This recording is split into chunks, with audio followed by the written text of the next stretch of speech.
Assalamualaikum warahmatullahi wabarakatuh. Selamat pagi anak-anak. Jumpa kembali dengan Bu Nuki dalam pembelajaran prakarya kelas 8. Sebelum kita mulai pembelajaran, marilah kita berdoa terlebih dahulu. Berdoa menurut agama dan kepercayaannya masing-masing.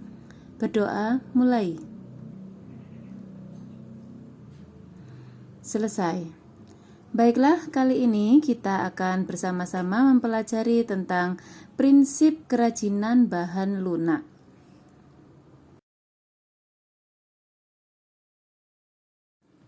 Mari kita simak peta materi berikut ini. Dari peta materi, dapat kita ketahui bahwa materi kerajinan bahan lunak mempelajari 3 hal, yakni pertama, prinsip kerajinan bahan lunak. Yang kedua adalah jenis dan karakteristik kerajinan bahan lunak, dan yang ketiga adalah proses produksi kerajinan bahan lunak. Namun pada pertemuan kali ini kita hanya mempelajari tentang prinsip kerajinan bahan lunak terlebih dahulu. Mari kita simak dalam slide berikutnya.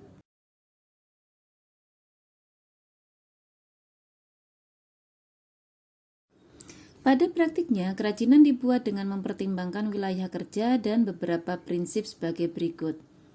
Yang pertama adalah keterampilan tangan, yang kedua keterampilan teknik, dan yang ketiga adalah prinsip kedaerahan atau tradisional.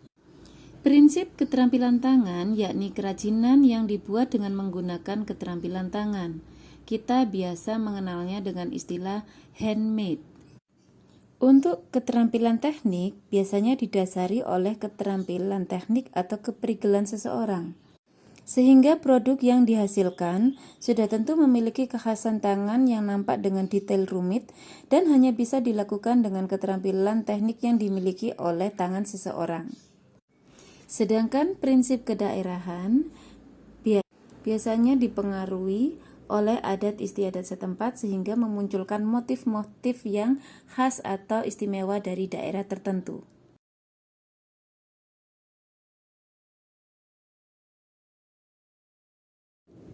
Secara umum, jenis karya dapat dipilah menurut manfaatnya sebagai berikut. Yang pertama adalah kelengkapan busana, yang kedua kelengkapan suatu benda, yang ketiga kelengkapan rumah atau bangunan, dan yang keempat adalah kelengkapan keperluan ritual atau upacara adat. Yang mana masing-masing keterangannya bisa kalian baca pada slide ini.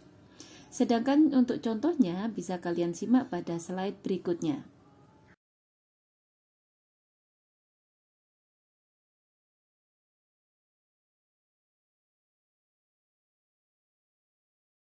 Berikut ini saya tampilkan beberapa contoh jenis karya kerajinan yang dipilah berdasarkan manfaatnya.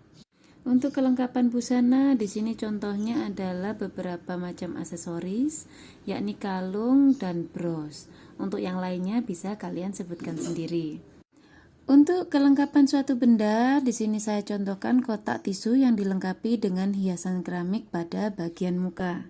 Sedangkan untuk contoh kelengkapan rumah atau bangunan, di sini saya contohkan air mancur berbentuk kodok di taman rumah. Sedangkan untuk kelengkapan keperluan ritual atau upacara adat, di sini saya contohkan lilin. Kenapa? Karena lilin banyak digunakan untuk berbagai acara ritual dan pesta adat. Dari beberapa contoh ini, saya harap kalian mendapatkan gambaran dan bisa memberikan contoh-contoh lainnya.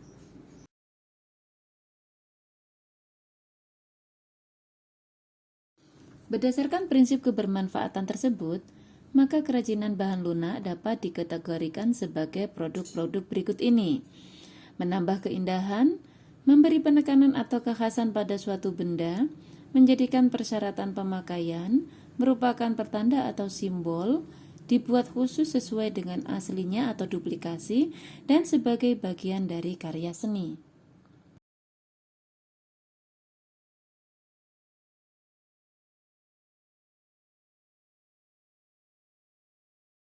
Nah, untuk tugas hari ini, kalian hanya saya minta untuk menyebutkan masing-masing 2 contoh produk kerajinan yang memiliki manfaat.